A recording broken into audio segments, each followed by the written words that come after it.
el sistema está perfectamente diseñado para extraer tiempo en forma de dinero a la clase media y baja. ¿Cómo logran esto? Haciendo pensar al ciudadano medio que el dinero es algo difícil, haciendo pensar que el dinero no es importante y llevándole a postergar o a delegar la responsabilidad del dinero en manos del Estado. Que a veces pensamos en la libertad financiera como tengo que tener 3 yates en Ibiza, que está muy bien lo de los yates, pero que en realidad creo que una larga escalera se sube por un primer escalón. Para mí el primer escalón fue plantearme llegar a mi proyecto 3.000 euros al mes en ingresos pasivos. Está muy bien que llores, porque en realidad te estás dando cuenta de que llevabas viviendo por encima de tus posibilidades y por lo tanto consumiendo recursos del futuro en el presente y por tanto acabando con tu posibilidad de tener un futuro con libertad.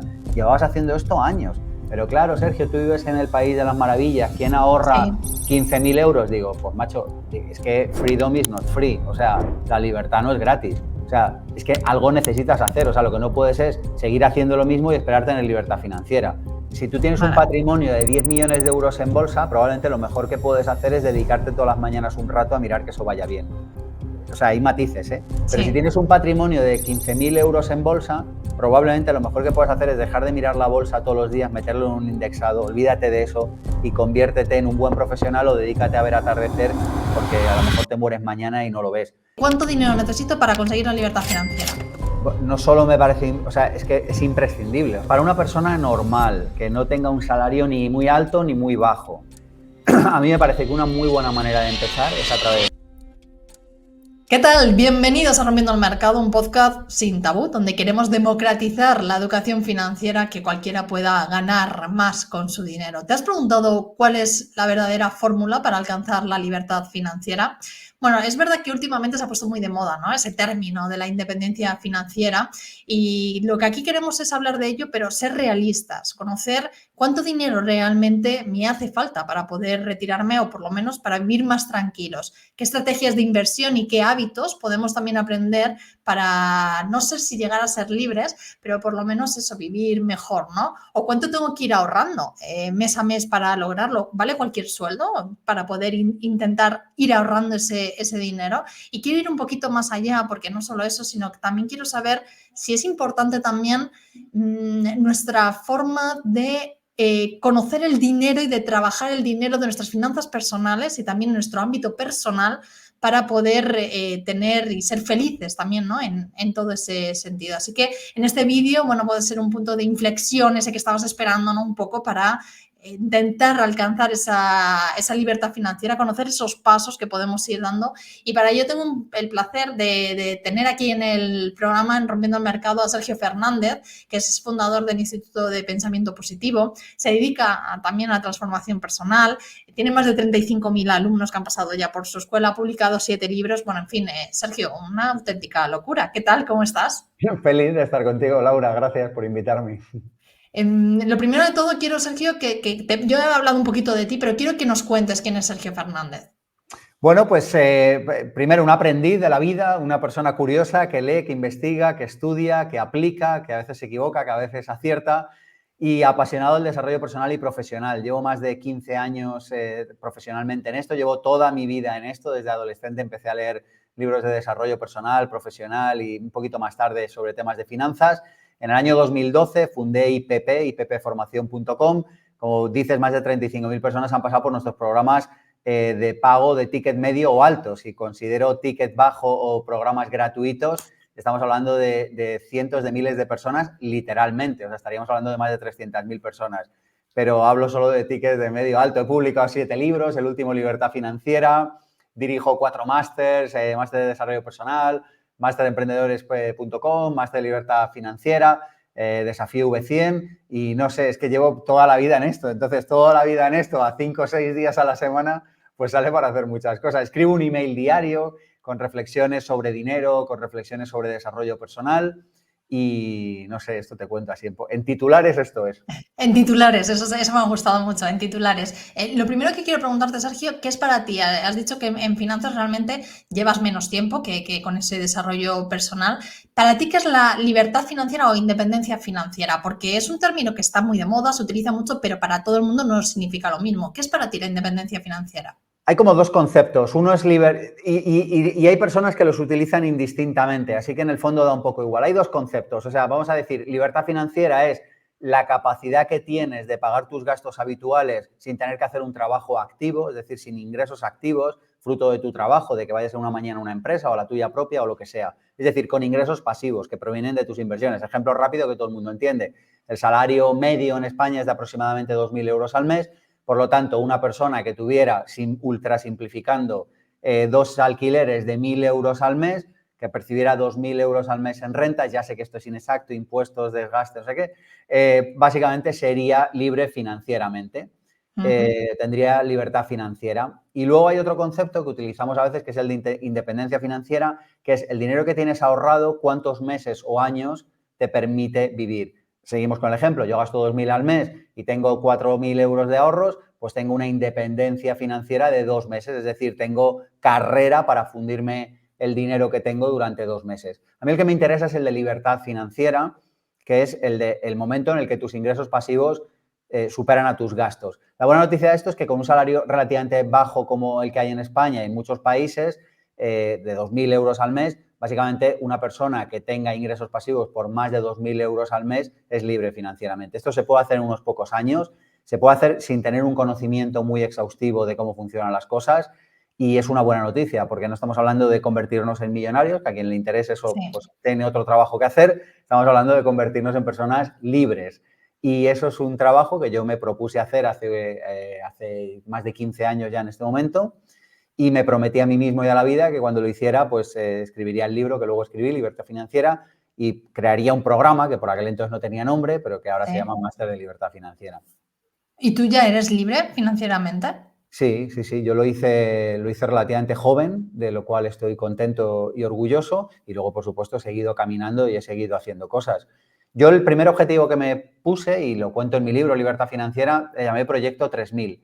Y yo dije, 2.000 me parece muy por los pelos, 3.000 no es que sea una gran cantidad, seamos francos, si tienes hijos, si quieres irte de vacaciones, tal, no es una cantidad con la que puedas vivir óptimamente, pero es verdad que Proyecto 3.000 a mí, cuando arranqué, que yo ni tenía hijos, vivía solo, me movía en bicicleta, y bueno, me sigo moviendo en bicicleta, pero bueno, quiero decir que no tenía grandes gastos, era como, no seré rico, pero con 3.000 euros al mes no tendré que depender de mi trabajo. Y a mí aquello como que me llenó de ánimo, de fuerza, me pareció un proyecto inspirador, me pareció retador, pero a la vez asequible, y empecé con eso. Bueno, lo digo aquí por si a alguien le gusta o le inspira, que a veces pensamos en la libertad financiera como tengo que tener 3 yates en Ibiza, que está muy bien lo de los yates, pero que en realidad creo que una larga escalera se sube por un primer escalón. Y para mí el primer escalón fue plantearme llegar a mi proyecto 3.000 euros al mes en ingresos pasivos. Eso es precisamente lo que queremos hoy en el programa, que conocer esas estrategias, esos hábitos, Sergio, para poder alcanzar esa libertad o esa independencia financiera, si alguien quiere ir un paso más, pero por lo menos al principio conseguir esa libertad financiera con sueldos con los que tenemos cualquiera de las personas que nos están viendo, que muchas veces cuando hablamos de ello es como casi no puedo ahorrar. Entonces ese es el objetivo con el que queremos proyectar el programa de hoy. Pero tú que te dedicas también al desarrollo personal, ¿crees que es fundamental para triunfar en lo profesional también tener ese desarrollo personal? Las capacidades que hacen falta para poder empezar a construir una libertad financiera se pueden adquirir en unas pocas, me iba a venir arriba de optimismo, en unas pocas semanas. Vamos a dejarlo en unos pocos meses o años, que es una cosa más asequible para una persona normal que no le quiera dedicar a esto muchas horas. Y por cierto, de la misma manera que los conocimientos que hacen falta para tener salud en el cuerpo se pueden adquirir en unas pocas semanas, meses o años. O sea, no hay que hacer grandes inventos para tener salud en el cuerpo. Pues de la misma manera, para tener salud en tu economía no hay que hacer cosas complicadas. Hay mucha gente que vive, lamentablemente, de hacer pensar a los demás que el dinero es algo complicado. Yo pensaba que el dinero era una cosa que manejaban seres poco más o menos que mitológicos que habitaban en oficinas de cristal en la City de Londres y tal. Y cuando me puse a investigar sobre esto, fue una gran noticia. Era como, hostia, esto es mucho más sencillo de lo que parece. Entonces, te respondo a tu pregunta, aunque parezca que no. ¿Por qué digo esto? Porque lo que uno necesita técnicamente en realidad es bastante fácil de aprender. Requiere años, requiere práctica, pero los conceptos clave son básicos. El concepto clave número 1, necesitas ahorrar. Es que esto es de sentido común puro y duro. Bueno, pues cuando entramos en el desarrollo personal es cuando no somos capaces de gestionar nuestras emociones y no somos capaces de ahorrar, cuando no creemos en nosotros mismos y no somos capaces de ahorrar, cuando no tenemos fe en nuestra capacidad para sacar proyectos adelante o tenemos un techo de cristal por limitaciones que a veces llevamos arrastrando años. Entonces, no somos capaces de poner en práctica la parte técnica porque no ha habido un desarrollo personal previamente. Otra cosa bastante obvia, para que puedas tener libertad financiera y puedas acelerar el proceso, necesitas ganar más. Esto es algo como bastante obvio, porque si te vas a quedar en los 2.000 euros, pues irás a una velocidad. Pero con que ganes solo un 10% más y subas a 2.200, tu velocidad igual se duplica. Porque en realidad, si tú ganas 2.000, igual ahorras 200. No sé si me estoy explicando. Ahorras 200 y ganas 2.200 y ahorras esos 200 extra. Ahora, en vez de ahorrar 200, estás ahorrando 400. Es el doble. Es decir, solamente ganar un 10% más baja tu velocidad, o sea, incrementa tu velocidad al doble y hace que llegues el doble de rápido. Esto, claro, cuando uno se pone a reflexionarlo, se da cuenta de cosas que hasta que no le pone horas no se da cuenta. Entonces, ¿cómo gano un 10% más? De nuevo, desarrollo personal. O sea, al final necesito ser mejor profesional, relacionarme mejor con las personas, tener más resiliencia, tener más resistencia, ser capaz de entregar más valor, de sonreír más, de ofrecer un trabajo mejor y de hacer 50.000 cosas más. Y la base de todo eso está en el desarrollo personal. Por eso, todos los programas que hacemos en IPP Formación, todos desde el primer día, es marca de la casa, es el ADN, lo llevamos grabado a fuego, tatuado, no existe un programa que hagamos en IPP que no lleve primero una parte de desarrollo personal. De hecho, acabamos de abrir ahora las puertas a la edición de Máster de Desarrollo Personal. Casi 800 o 800 personas se han apuntado y algunos nos escriben y dicen, oye, que yo me apunto aquí al máster y toda esta primera parte es de desarrollo personal. Digo, ¿te la quieres saltar? Sáltatela, no te preocupes, te va a salir inversión por las orejas. Digo, pero de verdad, confía en mí, o sea, dame unas semanas para trabajar ciertos conceptos sin los que tu camino después se va a hacer mucho más difícil. A veces queremos ir a la parte técnica de cómo compro un piso, qué acciones compro, dividendos o trader o no sé qué, pero nos olvidamos el habernos trabajado interiormente y no funcionan así las cosas. Pero porque yo creo que, Sergio, vivimos en el mundo de la inmediatez. Entonces es como, yo lo he vivido mucho cuando trabajaba en radio, precisamente con consultorios, ese tipo de cosas. Es como que no, a mí dime, incluso en nuestro círculo de amigos, que lo que te dicen es, no, tú no me digas, o sea, no quiero aprender, ¿no? Quiero que me digas dónde meto mi dinero directamente, ¿no? Que es algo que yo digo mucho. No, dime en qué fondo, pero no un fondo en general o mi indexo. No. A mí dime cuál es el fondo, en qué broker tengo que meterme, o sea, que lo queremos todo ya y es verdad que, bueno, pues a lo mejor para la primera vez, pues vale, pero al final tienes que aprender un poco para poder llevar tú mismo esas finanzas personales y llevarlas a otro ámbito. Es que además el retorno, si solo comprendiéramos el retorno tan grande que tiene dedicarle unas cuantas horas a los asuntos esenciales de la vida, o sea, tú le dedicas unas cuantas horas a salud, unas pocas, no digo mucho, te lees los 10 libros mejores de salud y tu salud crece a poco que lo apliques exponencialmente. Tú te lees, ya no digo más, 10 libros de finanzas personales o te apuntas a una formación y eso en el tiempo crece de manera exponencial. Es que a veces no nos damos cuenta del valor que tiene el aprender a hacer ciertas cosas. Entonces, le dedicamos más horas a buscar vuelos baratos en Internet, le dedicamos más horas a planificar las vacaciones, que está muy bien, pero no le dedicamos más horas a eso que aprender a entender cómo funcionan los fondos, aprender a entender qué es un indexado, aprender a entender qué es el interés compuesto, cosas muy básicas, que no digo que nos convirtamos en ingenieros espaciales, ¿no? Y lamentablemente eso al final lo que nos hace es perder vida. Yo soy un tío muy práctico. En realidad yo digo, yo tengo la sensibilidad suficiente para disfrutar más de una visita al Museo del Prado que de una visita a mi Excel. El problema es que si no visito mi Excel, no me queda ni tiempo ni tranquilidad para visitar el Museo del Prado. Si no visito mi Excel, no me queda ni tiempo ni tranquilidad para hacer deporte o para ir a la montaña. Entonces es que por una cuestión de practicidad, no sé, yo creo que tenemos que aprender a gestionarlo en lugar de pedir la receta mágica de dime el fondo o dime no sé qué. No sé, yo es que lo veo tan evidente, Laura, o sea, al final... Sí, es verdad que la gente que no estamos un poco metidos en esto de finanzas, ¿no? Es como que lo vemos algo muy evidente, pero cuando lo hablas fuera, no es tan... Hay ciertos conceptos que no son tan transparentes o que la gente lo ve tan fácil como... Porque lo ven lejos. Es que yo creo que el truco es que lo ven, o sea, el truco... Porque lo ven para personas multimillonarias o para personas que tienen mucho dinero o para personas con un sueldo alto, que muchas veces y no es así. pasa y exactamente, yo un poco es precisamente el objetivo de hoy, el aterrizar que realmente, no sé si la independencia financiera, pero por lo menos la libertad financiera, el estar más tranquilo sí se puede conseguir y es lo que quería hoy contigo precisamente en el programa. Es que tú fíjate el sistema, lo bien engrasado que... O sea, el sistema está perfectamente diseñado para extraer tiempo en forma de dinero a la clase media y baja.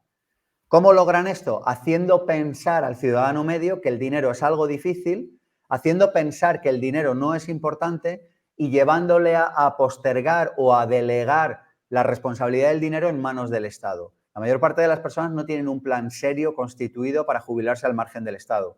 La mayoría de las personas no saben lo que pagan en impuestos, ni lo que ganan, ni lo que han ganado en su vida. O sea, hay como una creencia mayoritaria de pensar que el dinero es algo malo, de pensar que el dinero es algo reservado para unas pocas personas en la sociedad y esto es lo más grave de todo, para hacer pensar que el dinero es algo difícil.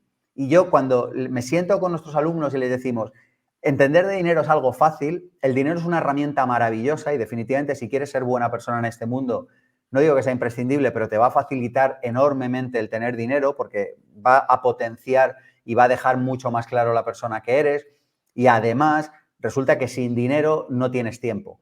Entonces, si tú quieres de verdad cuidar de los tuyos, si tú quieres de verdad hacer cosas significativas en este mundo, necesitas dinero, necesitas aprender a gestionar el dinero.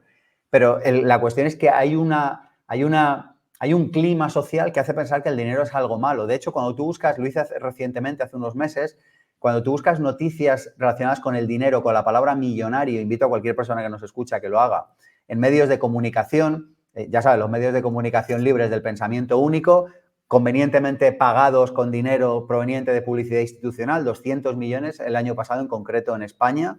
O sea, los medios que te tienen que proteger del poder reciben 200 millones de euros del poder en forma de publicidad institucional. No hay más preguntas, señoría, ¿no?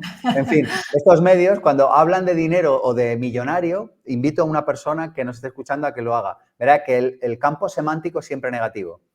Los lujos de los millonarios en sus yates, el dinero que estropeó a no sé quién porque hizo no sé qué tontería, el otro que robó un banco para conseguir dinero, el otro que se peleó con su abuela por una herencia. Son todo, pero nadie dice, oye, la persona que montó una empresa y después de muchos años da sueldo y nómina a no sé cuántas personas, los impuestos que pagan las personas que ganan tanto. No sé, esas noticias no se cuentan. Y yo no digo que sea una cosa o la otra, probablemente sea una cosa y la otra. Pero lo que digo es que hay una versión sesgada en la sociedad para que las personas no entiendan de dinero. Y te podría dar 100.000 ejemplos. Mira, el otro día uno divertido a la par que dramático. Estábamos con un alumno y hablábamos de fondos indexados y nos compartía en una sesión al profesor de fondos indexados la comisión que le cobraban. Resulta que era un punto más, era un punto más. O sea, en vez de un 1,5, pues un 2,5, vamos a decir.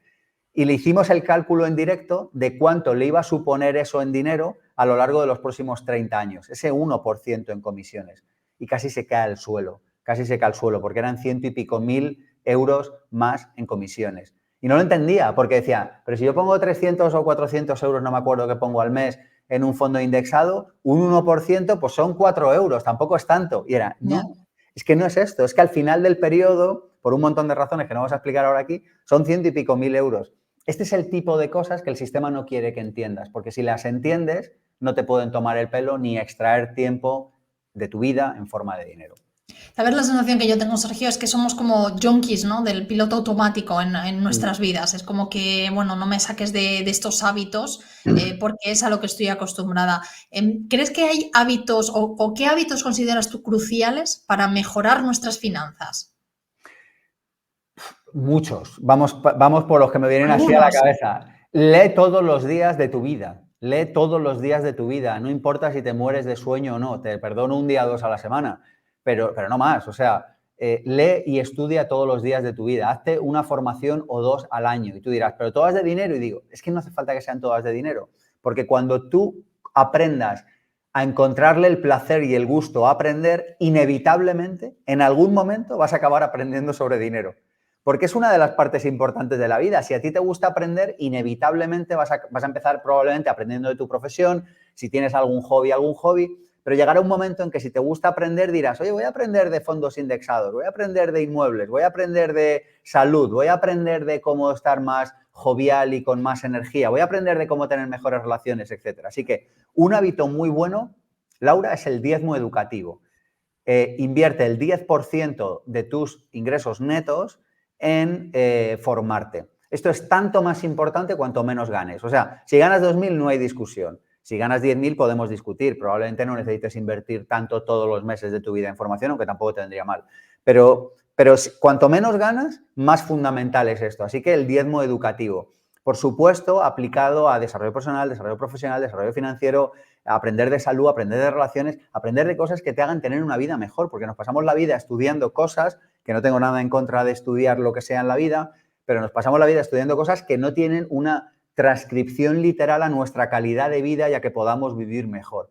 Así que ese que te diría casi que es el primer hábito. Es muy absurdo que en la sociedad de la información, que en el siglo XXI, el gasto por libros en un país como España es de 60 euros al año por persona. Este dato es un dato optimista, porque en realidad es poco mal nos va para lo mal que nos debería ir. Entonces, invertir en ti mismo como medida número 1. No sé, otro hábito, invierte minimísimo, el 10% de lo que ganas, mínimo. O sea, esto es indiscutible. Luego podemos discutir si es el 20, el 30 o el 40. Luego, además, quiero que me hables de dónde tú invertirías ese 10%, esas estrategias, ¿no? Un poco para conseguir esa libertad financiera. Te lo digo ya, en ti mismo. Venga. Pero es que en ti mismo. Es que, claro, si tú estás ganando 2 o 3 mil euros al mes y dices, oye, ¿qué hago con ese 10%? A mí siempre, mira, nosotros tenemos en IPP un principio, es nunca te vamos a responder en qué invertir, nunca, jamás en la vida. Te podremos recomendar libros, te podremos recomendar estrategias, te podemos recomendar una película, qué sé yo, algo, pero nunca te diremos en qué invertir. Y tenemos una frase muy, muy conocida en IPP que es, si me preguntas en qué invertir, la respuesta está clara, tienes que invertir en ti mismo hasta que no tengas que preguntar en qué invertir, que parece un juego de palabras, pero es cuando no sepas en qué invertir, invierte en ti mismo hasta que dejes de ignorar en qué invertir. Así que es fácil, ya está. Si es que al final, vamos a ver, al final todo depende de tu desarrollo personal y de la persona en la que te conviertes. Pensamos que el dinero es un resultado económico, pero el dinero es el resultado de la persona en la que te conviertes. Y de hecho no tiene nada que ver el resultado que tú tienes económico, como todos sabemos, con tu sueldo de partida. Todos conocemos casos. Yo el otro día en mi mail diario, que escribo todos los días a las 2 de la tarde, mando un email, contaba el caso de una persona que vino a España a ganar dinero, tenía un plan inmaculado, impecable. Una persona que tenía un salario por debajo del salario medio. Y me contó su plan de libertad financiera y en 10 años, salvo catástrofe, enfermedad grave o cosa, no sé, o algo, o cisne negro, no sé, salvo cosa rara, esa persona iba a ser libre financieramente con un trabajo que se podría, de esto que socialmente, que yo no lo opino, pero esto que socialmente se denomina un mal trabajo, con un salario bajo. Y yo digo, es que no es cuestión de cantidad, es cuestión de hábitos, es cuestión de lo que tú haces. Si tú ahorras todos los días, aplicas interés compuesto, no sé qué. Entonces, al final, no sé, hábito número 1, edúcate. Esta persona, por cierto, tenía un salario bajo, pero se había educado, dicho sea de paso, se había educado en finanzas, había leído los libros básicos. Tampoco una gran cosa, no te creas que tenía un doctorado, pero conocía las 4 o 5 cosas clave que, por cierto, muchos doctorados en economía aprovecho para decir que no conocen. Clave número 2, ahorra mínimo un 10%. ¿No? Es que menos de esto no podemos. Y clave número 3, por decirte 3 solamente, o hábito número 3, lleva un presupuesto. Lleva un presupuesto, o sea, apuntar lo que uno gasta y lo que uno ingresa y destinarlo a partidas es fundamental. Es fundamental. Nosotros es una de las primeras cosas que le pedimos a nuestros alumnos. Y ahí, pues, el presupuesto clásico que siempre hacemos es intenta vivir con el 50% de tus ingresos. Aquí muchos les da un infarto de miocardio, echan espuma por la boca, se retiran el pelo a mechones y tal. Bueno, si no puedes hacerlo con el 50, luego con el 60, con el 70, con lo que puedas, pero con el resto, y ahora sí vamos a distribuirlo, ahorra todos los meses, invierte todos los meses, date lujos todos los meses o invierte para lujo todos los meses, ten un poco de partida para educación y un poco de partida para caridad, regalo, donación, como lo quieras llamar. Entonces, estas son como las 6 partidas básicas, esa que podemos llamar vivir, y luego, idealmente, en un mundo ideal, pues el vivir te llevaría un torno a un 50%, 40, 60, y luego harías un 10% más o menos, que esto tiene muchos matices, pero así simplificando, un 10% más o menos a ahorro, a inversión, a educación, a caridad y a lujo. Y es muy importante dedicarle partidas a todo. Yo ahí me equivoqué, lo he contado en público, lo puedo contar aquí. Yo al principio dije, mira, tío, si yo en realidad paseando por el bosque soy un tío feliz, no necesito más. Y entonces me quité la partida de lujo.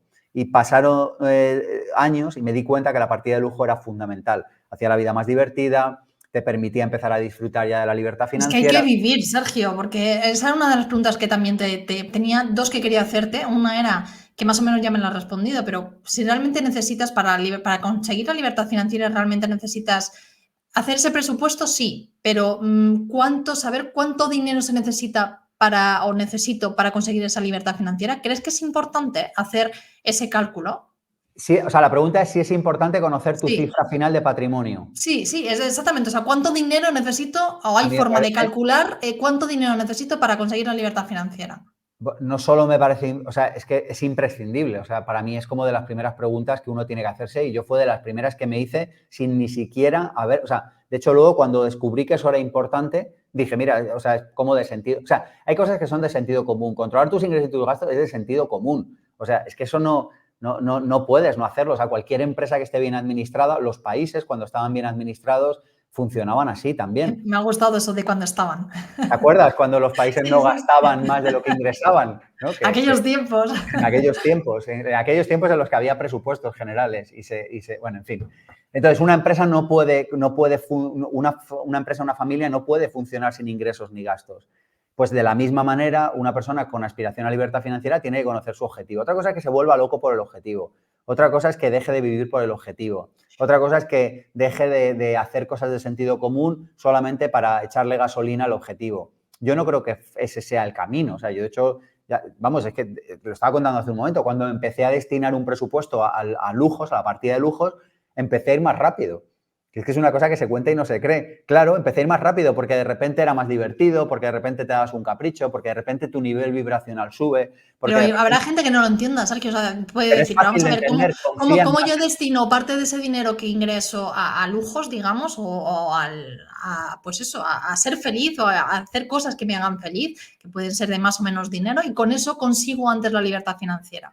Por dos razones. Primero, porque te lo pasas mejor. Y como te lo pasas mejor, cuando vas a trabajar eres más creativo, has viajado más, has vivido más, has tenido más experiencias, eres una persona más rica y por tanto eres capaz de aportar más en tu trabajo. Y punto número dos, porque confías más en la vida. Al final, hoy estamos hablando mucho de dinero, pero podríamos hablar de abundancia también. Pero o sea, una de las cosas que atraen abundancia en tu vida es vivir sin miedo. Una de las cosas que atraen abundancia en tu vida es confiar en el proceso, confiar en los aprendizajes, confiar en que hay una inteligencia superior a ti que de alguna manera te sostiene. Pero esto que suena muy velas e incienso es que en realidad es tal cual. Yo me eché a dormir y yo no he hecho nada por mi hígado, ni por mi riñón, ni por mi corazón y ha seguido funcionando. Entonces, a medida que elevamos nuestra capacidad de confiar en la vida, eso genera un círculo virtuoso que hace que cada vez tengamos más ingresos y que cada vez nos vengan mejores resultados. De hecho, la pobreza económica nunca es solo pobreza económica, con frecuencia está unida a la pobreza de relaciones, a la pobreza de confianza,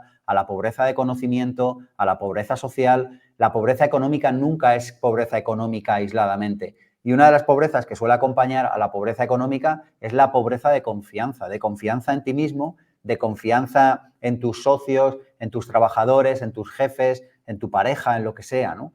Y gastar en lujos con mucha cabeza, con mucha medida, nunca más de un 5, un 10% de tu presupuesto total, pero te permite trabajar esa confianza, porque te permite experimentar y decir, wow, he ido al restaurante que me gusta, pero mi economía sigue funcionando. ¿Por qué? Porque has hecho un presupuesto, por eso sigue funcionando. Claro. Wow, me he ido de vacaciones, me he dado ese lujo, qué guay, lo he hecho 3 días, espero que el año que viene en vez de 3 lo pueda hacer 20 días. Entonces, te llena de gasolina, te llena de confianza, te hace confiar en ti mismo. Ujú. Entonces, no hace falta, como mucha gente piensa, vivir de forma austera para conseguir ese objetivo. Yo creo que más que o sea, vamos a ver, vamos por partes. O sea, yo creo que al principio sí hace falta vivir con cierta austeridad, pero más que con cierta austeridad, yo lo que diría es con cierto orden. Lo que pasa es que el orden nos lleva irremediablemente a cierta austeridad, sobre todo cuando estamos empezando. Vuelvo al caso de alguien que gane 2.000 o 3.000 euros. Pues una persona así podría gastarse al año aproximadamente unos 3.600 en lujos. Vamos a decir, ¿no? Pues si ganas 3.000 al mes, pues 300 por 12, pues 3.600. Habrá gente que esto le parezca austero, habrá gente que esto le parezca mucho, no lo sé. Pero lo importante es que hay un cierto orden. Bueno, me puedo gastar en lujos 3.600 euros. Que si te gastas 4.000 o te gastas 2.714 está bien también. Pero lo importante es como entender que no te puedes gastar 15.000 en irte de vacaciones y si te gastas 1.000 tampoco estaría del todo bien, salvo que te lo gastes en otra cosa porque estarías como gozando poco la vida. Entonces, el presupuesto para lo que sirve es para tener orden. Lo que pasa es que el orden, cuando hay cifras pequeñas, irremediablemente lleva a la austeridad. Pero el problema no es que lleve a la austeridad, el problema es que hay muchas personas viviendo por encima de sus posibilidades. Yo he visto a personas llorar llorar literalmente, de caérsele las lágrimas cuando hacemos un ejercicio de ver en qué casa puedes vivir realmente o en qué casa podrías vivir realmente en función de los ingresos tuyos o de tu unidad familiar, y he visto a personas llorando realmente. Pero en realidad es como, está muy bien que llores, porque en realidad te estás dando cuenta de que llevabas viviendo por encima de tus posibilidades y, por lo tanto, consumiendo recursos del futuro en el presente y, por tanto, acabando con tu posibilidad de tener un futuro con libertad. Llevabas haciendo esto años. Entonces, claro, muchas personas dicen, es que me tengo que mudar a otro barrio, voy a vivir con austeridad. No, vas a vivir con orden. Lo que pasa es que tu sueldo te lleva a vivir ahí, o tus ingresos anuales te llevan a vivir ahí. Pero como nadie hace los cálculos, o muy pocas personas hacen los cálculos, en realidad vivimos en una sociedad que vive, lo decíamos hace un momento, los estados gastan más de lo que ingresan. Es que esto es absurdo. Pero hay un principio que dice, como es arriba es abajo, como es abajo es arriba. ¿Qué hacen los estados? Eso es completamente absurdo. Se mire por donde se mire, es absurdo. ¿Y qué hacen las empresas y las familias? Lo mismo, viven por encima de sus posibilidades. ¿Y eso qué pasa? Pues que eso acaba mal. Mi abuela decía, días de mucho, vísperas de nada. Es que llega un momento llega un momento en el que uno tiene que enfrentar la realidad. O sea, hay un momento, antes o después, uno tiene que enfrentarse a la realidad, antes o después. Vamos a ir ya, si te parece un poco, Sergio, que hemos hablado un poco en general del dinero, de esos hábitos que nos pueden llevar a mejorar nuestra relación, por lo menos con nuestra economía y con nuestras finanzas. Has hablado de dos partidas, ahorro e inversión. Además, los has separado, dedicando un tanto por ciento al ahorro y otro tanto por ciento a la inversión. ¿Qué hacemos con nuestro ahorro? Porque ya sabes que en España lo más habitual, o estamos muy acostumbrados a, no, yo lo tengo aquí en la cuenta del banco y no lo toco, ¿no? Es como el ahorro, no, yo ahí tengo mucho dinero, pero con la inflación ya sabemos lo que está pasando día a día, todo lo que pierdes, por lo menos casi un 20%. ¿Tú qué consideras que es lo mejor para hacer con el ahorro? Es muy fácil. Vamos a ver, partiendo de la base de que ahorraríamos al menos un 10%, lo primero... Bueno, son varias cosas y va a depender de la circunstancia personal de cada uno. Sí, de Para mí cada uno. lo más importante, probablemente, la palabra clave aquí es probablemente, lo más importante probablemente sería quitarse deuda mala en el caso de que la haya. Es decir, deuda de tarjeta de crédito, deuda de muebles de la cocina, deuda del coche, no sé, estas cosas locas que hacemos los humanos. Pues para mí lo importante sería quitarme esa deuda mala lo antes posible. ¿Por qué? Porque primero te lastra energéticamente y segundo pagas intereses por ella. Y además la deuda mala, aquella que pagas tú, suele ser una deuda con alta tasa de interés. De nuevo, no entendemos muy bien qué significa una tasa de interés. Las personas dicen, pago el 3%. Bueno, como debo 100.000, pues pagaré 3.000. No, pagas el 3% de lo que debas cada año. Si este año debes 100.000, 3.000. Si el año que viene debes 95.000, pues el 3% de 95.000, etcétera. Entonces, en intereses se nos va mucho dinero. De hecho, los 4 principales enemigos que tiene que enfrentar una persona, o las 4 IES, los 4 principales enemigos que tiene que enfrentar una persona cuando se enfrenta al camino de la libertad financiera, el primero son los impuestos, la mitad del dinero desaparece automáticamente, aproximadamente. El segundo son los intereses, se va otra barbaridad de dinero en intereses, por eso lo de la deuda mala. El tercero es la inflación, que lo has mencionado, el impuesto silencioso que se le pone de nuevo a la clase media y baja para que no puedan salir de ahí, y por último la ignorancia. Entonces, yo lo primero que te diría es quitarnos deuda mala. Lo segundo que te diría es, o sea, depende, cada uno le llama de una manera, pero a mí me gusta llamarlo colchón de tranquilidad. ¿Qué es el colchón de tranquilidad? Tengo algo entre 6 meses y 24 meses, entre 6 meses y 2 años, de dinero ahorrado, que se lo come la inflación, que sé que lo estoy perdiendo, es un seguro, ¿no? Y es tener liquidez para que en el caso de que todo sea una catástrofe y vaya mal y mi empresa cierre y me despidan y todo se arruine y tal, para tener liquidez para poder seguir teniendo. Cash is king, dicen los anglosajones, ¿no? Cash is king. Así que, bueno, yo creo que es importante tener cash guardado, aunque se lo coma la inflación. Pero, o sea, sin meterlo en ningún instrumento de inversión, depósitos, algo, cuentas remuneradas. Bueno, una cuenta remunerada me parece bien, pero algo que tengas un acceso en una ventana de 1 mes, 3 meses como mucho. O sea, algo que si te sucede algo, y solo metería una parte en algo que tengas ventanas para acceder. O sea, yo parte lo tendría siempre de manera lo más accesible posible. De nuevo, cash is king. O sea, uno no se da cuenta de la importancia que tiene el cash, el dinero en efectivo, hasta que no lo tiene. Y de hecho hay muchas personas que tienen patrimonio a veces importante, no tienen cash y tienen verdaderos problemas. Es decir, son ricas en patrimonio, pero si tú no gestionas bien la tesorería, tener dinero en efectivo, mal asunto. Así que primero quitarnos deuda mala, segundo yo te diría tener libertad financiera entre 6 y 24 meses, sé que se lo come la inflación, pero yo que sé, es que tampoco nadie creo que piense, voy a pagar 1.000 euros de seguro de coche, estoy tirando el dinero porque no me he estrellado los últimos 5. Bueno, te has estrellado los últimos 5, pero tampoco creo que nadie piense que te pagan un seguro de un coche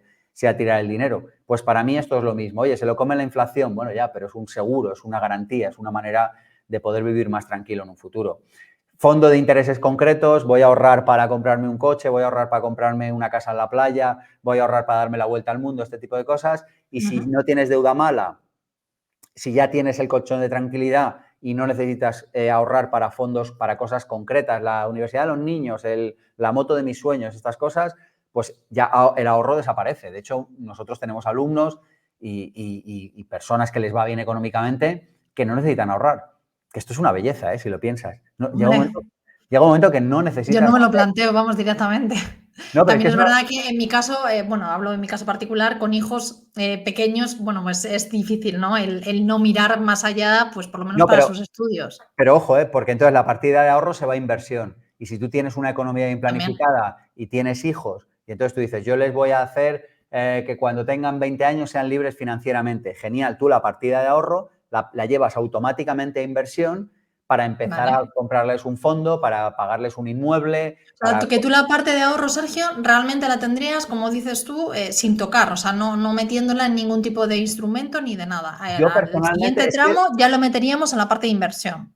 Es que vamos a pensarlo, pero ¿para qué vas a seguir acumulando billetes como el tío Gilito? O sea, es que llega un momento, si tú no debes nada, si tú no tienes deuda mala es la que paga uno con su trabajo. Si tú no tienes deuda mala y tú ya tienes un colchón de tranquilidad de 2 años, que sería como el tope, yo creo, razonable. De hecho, 2 años mucha gente te diría ya que no es ni razonable. Pero bueno, un colchón de 1 año, 2 años, ¿para qué quieres más ahorro? ¿Para qué quieres seguir acumulando billetes? Lo lógico es que te los lleves a inversión.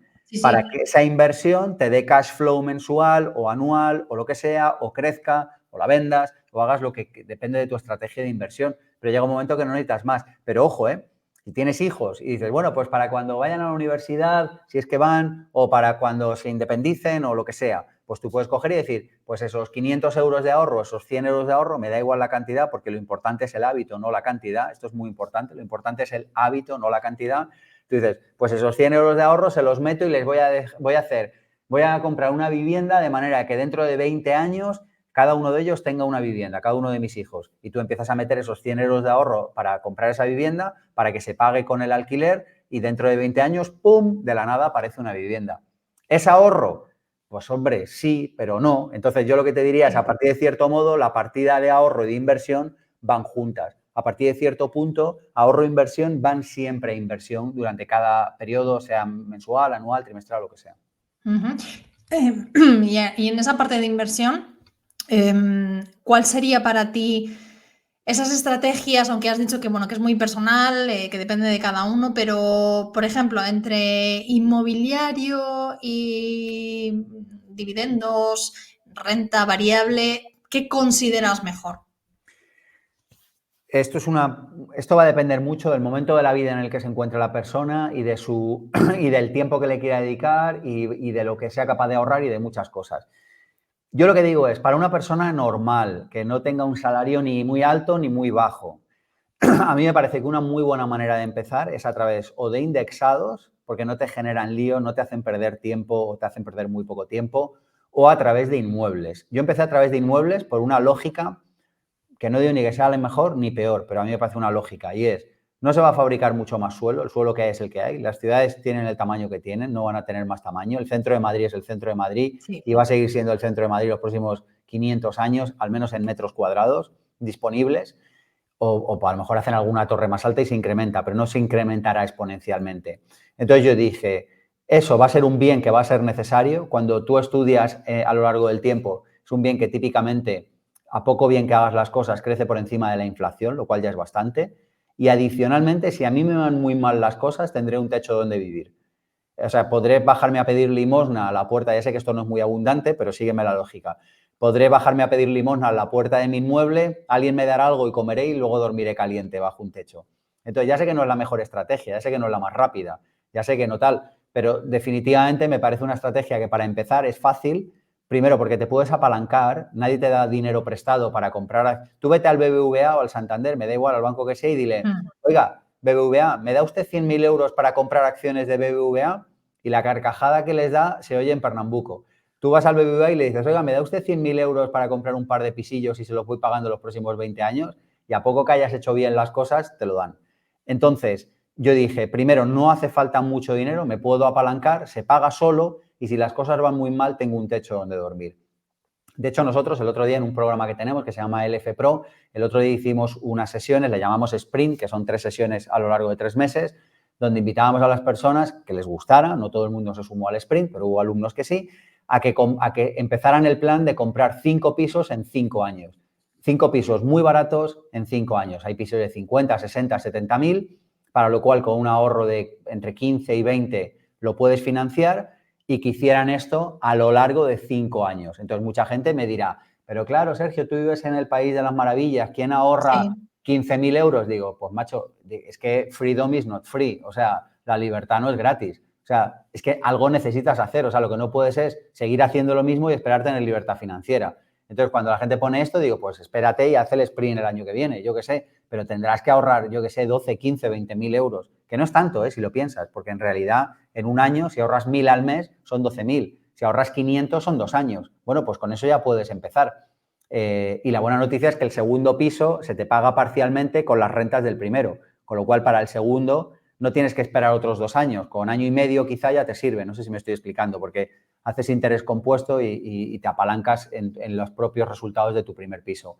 Entonces, a mí me pareció como una estrategia muy sencilla. Yo dije, cuando arranqué hace muchos años, si tengo 10 inmuebles, los tengo pagados o lo más pagados posible, por pequeños que sean, que me da igual, que nadie piense en un edificio en Sí, la pero hoy calle. en día, Sergio, con toda la inseguridad que hay jurídica con los inmuebles, que sí es verdad que que cada vez se van revalorizando más, eso es cierto, pero con los inquilinos, que al final es a lo que voy yo, hay mucha inseguridad también con los inmuebles. A ver, la vida es insegura. O sea, yo podría estar aquí hablando contigo, luego coger la bici, me atropellaría un camión y moriría. O sea, es que por esa regla de 3 no haría nada, porque ni montaría en bici, ni compraría inmuebles, ni tampoco tendrías una relación con alguien, porque potencialmente puede acabar mal, ni tendrías empleados, porque te pueden dar de baja por el morro, ni tendrías jefe, porque podría no pagarte la nómina a final de mes. O sea, vivir tiene un riesgo. Lo que no podemos es, como nos está pasando en nuestra sociedad actualmente, que es que queremos riesgo cero. O sea, es que yo he vivido mucho tiempo al lado del Parque del Retiro y de repente lo cierran 100 días al año, porque en cuanto sopla una gota de viento, lo cierran, no sé que se caiga un árbol. Digo, ya, pero déjeme entrar, si cae el árbol será responsabilidad mía. Yo le firmo lo que quiera, pero déjeme entrar. No, es que tenemos que protegerle. Mira, el riesgo cero no existe. Entonces, dicho esto, es verdad que España es un cachondeo últimamente a nivel de seguridad jurídica. Es verdad que hay una estrategia para empobrecer a las personas y es una estrategia. A mí me costó entenderlo porque yo pensaba que era la consecuencia de tomar malas decisiones y me costó entender que es una estrategia cuyo objetivo es empobrecer a las personas. Y esto nos daría para otra entrevista, pero sin entrar en eso, el objetivo es que las personas sean capaces cada vez de comprar menos vivienda y que los propietarios de vivienda tengan cada vez más inseguridad jurídica. Entonces, sin entrar en ese tema, lo cierto es que sigue habiendo cierta seguridad jurídica, cierta, no digo que sea óptima, pero cierta. Y lo cierto es que en cualquier caso prefiero tener 10 pisos con poca inseguridad jurídica a no tener ninguno. ¿Sabes? O sea, dentro de los males me quedo con el menor mal posible. Y luego aparte pasa otra cosa, y tú solo tienes uno, te ocupan, pues tienes el 100% de ocupación. Pero si tienes 10 y te ocupan uno, tienes el 10% de ocupación. Entonces, creo que el objetivo es tener muy diversificada, igual que a veces cuando hablamos de indexados, hablamos de comprar el mundo, oye, voy a meter 1.000 euros, pues meto 1 euro a 1.000 empresas. Ya sé que estoy simplificando, pero bueno, pues esto es lo mismo. Oye, tengo 1.000.000 de euros, pues en vez de tener un piso de 1.000.000, ten 20 pisos de 50.000, ¿sabes? Entonces no te van a ocupar los 20 pisos a la vez, con lo cual el riesgo también, de alguna manera, porcentualmente se te aminora.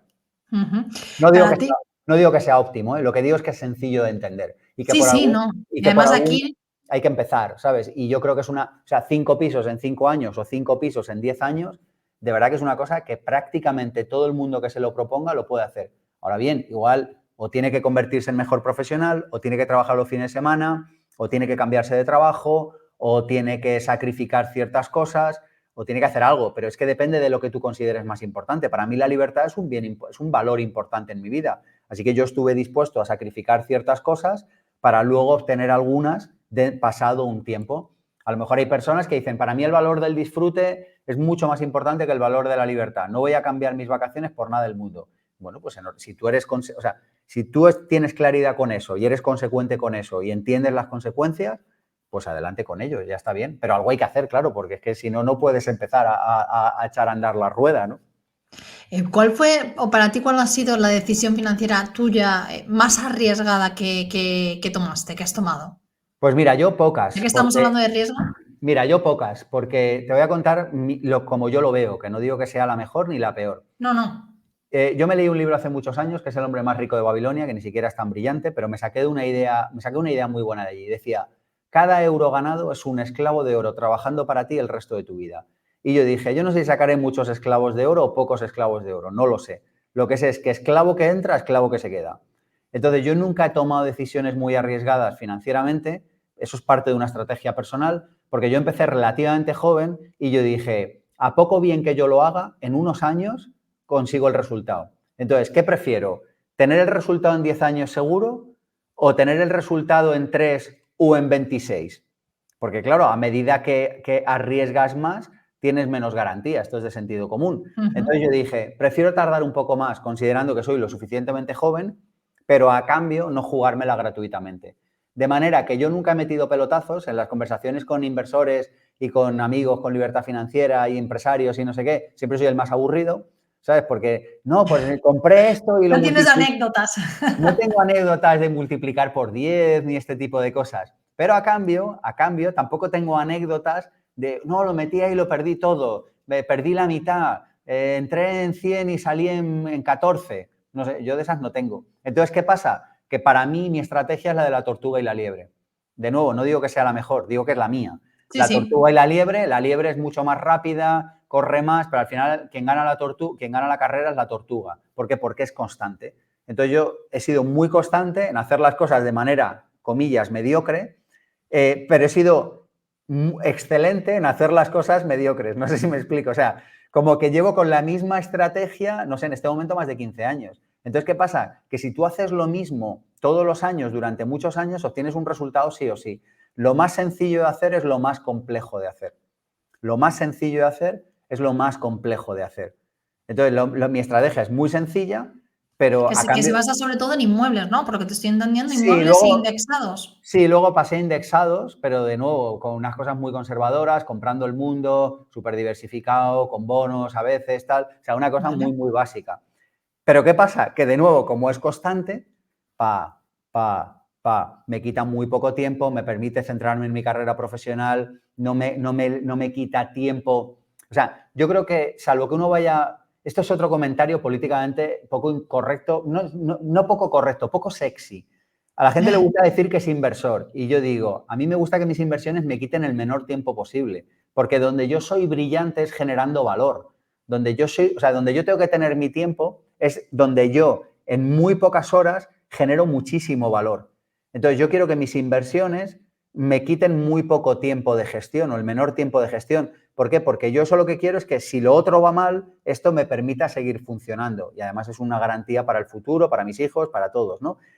Pero mi tiempo tiene que estar ahí. Entonces, yo creo que muchas personas, si me permites el comentario poco sexy, Laura, Sí. se les va demasiado tiempo en gestionar inversiones cuando ese tiempo aplicado a convertirse en un mejor profesional les daría un resultado tremendamente mejor. Es decir, el médico que gana 5.000 al mes y se pasa 2 horas por la tarde y 3 horas los fines de semana gestionando su cartera de bolsa. Y yo digo, tío, si tú estuvieras 2 horas al día y 3 horas los fines de semana durante los próximos 3 años aprendiendo a ser mejor traumatólogo, cirujano, lo que carajo hagas, tú en 3 o 4 años, en vez de 5.000, estarías ganando 50.000. Y eso te daría un rédito muchísimo mayor que estar gestionando un poquito arriba o abajo tus inversiones. Entonces, en mi opinión no solicitada, yo digo, tío, dedícate a ser mejor profesional, sobre todo al principio, porque eso te va a permitir acelerar esto enormemente. Tú fíjate qué diferencia entre ganar 2.000 y ganar 10.000, Sí. si llevas si en vez de, hombre, si pasas de 2.000 a 10.000, lo lógico es que pases a un nivel de vida de 3, 4, 5, 6.000 euros, pero te siguen quedando 4, 5, 6 de ahorro. Eso significa que has incrementado por 20 o por 30 has incrementado por 20 o por 30 tu capacidad de ahorro y, por tanto, tu capacidad de acelerar tu libertad financiera. No sé si me estoy explicando. Sí. Entonces yo digo, Sí, o sea, al final es importante tener en cuenta tus inversiones, todos los que quieran dedicarle tiempo a ello, pero en tu opinión es mejor dedicar ese tiempo más que a estar pendiente de, pues por ejemplo, cuando inviertes en bolsa, pues al final tienes que estar pendiente de esas acciones. Eso es así, sí o sí. Y es mejor dedicar ese tiempo a formarte tú, pero profesionalmente, personalmente, para conseguir que tus ingresos sean mayores. De nuevo, sobre todo al principio, ojo, si tú tienes un Vale. patrimonio de 10 millones de euros en bolsa, probablemente lo mejor que puedes hacer es dedicarte todas las mañanas un rato a mirar que eso vaya bien. O sea, hay matices, Pero Sí. si tienes un patrimonio de 15.000 euros en bolsa, probablemente lo mejor que puedes hacer es dejar de mirar la bolsa todos los días, meterlo en un indexado, olvídate de eso y conviértete en un buen profesional o dedícate a ver atardecer porque a lo mejor te mueres mañana y no lo ves. O sea, me explico que depende el momento, es como lo del diezmo educativo. Si estás arrancando, el diezmo educativo tiene todo el sentido. Yo, de hecho, no hice diezmo, hice triezmo. O sea, en los primeros años dedicaba el 20 o el 30%. Hoy no lo hago porque hoy no tiene sentido. Entonces, hay cosas que cuando uno arranca tienen sentido, pero que más adelante dejan de tener sentido. Entonces, yo lo que digo es que para incrementar ese patrimonio en bolsa o en inmuebles o lo que tú decidas o en startups o lo que sea, al principio necesitas pulmón, necesitas ahorro, porque es que si no vas demasiado lento. Entonces, yo lo que digo es algo tan básico y tan poco sexy como que al principio lo mejor que puedes hacer es dedicarte a convertirte en un mejor profesional y paralelamente ir aprendiendo de dinero, que no digo que no lo hagamos, que hay que hacerlo. Pero porque pues te contaba antes el ejemplo, oye, un punto de diferencia en un producto son 160.000 euros, tal, pero que eso lo aprendes en un año, o sea, que todo lo que hay que aprender en 3 meses o en 6 meses o en un año lo aprendes. No todo, entiéndeme, pero lo Sí, lo fundamental... básico y lo fundamental para poder sacar rendimiento de tu dinero. Lo básico lo aprendes y entonces lo que mejor que puedes hacer los siguientes 9 años es dedicarte a convertirte en mejor profesional, mejor persona y a entregar más valor a más personas, que es lo que hay que hacer en este mundo, Laura, por cierto.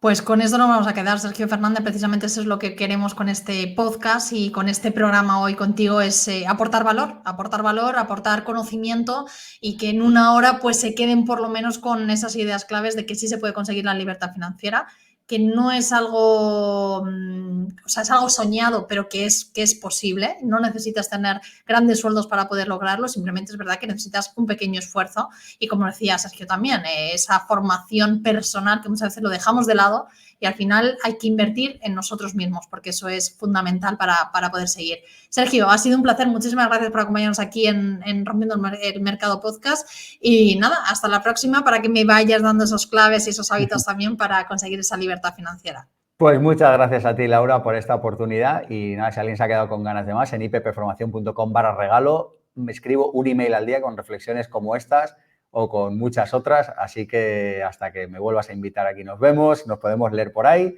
Hombre, Y por nada, supuesto. gracias, chao. Muchas gracias.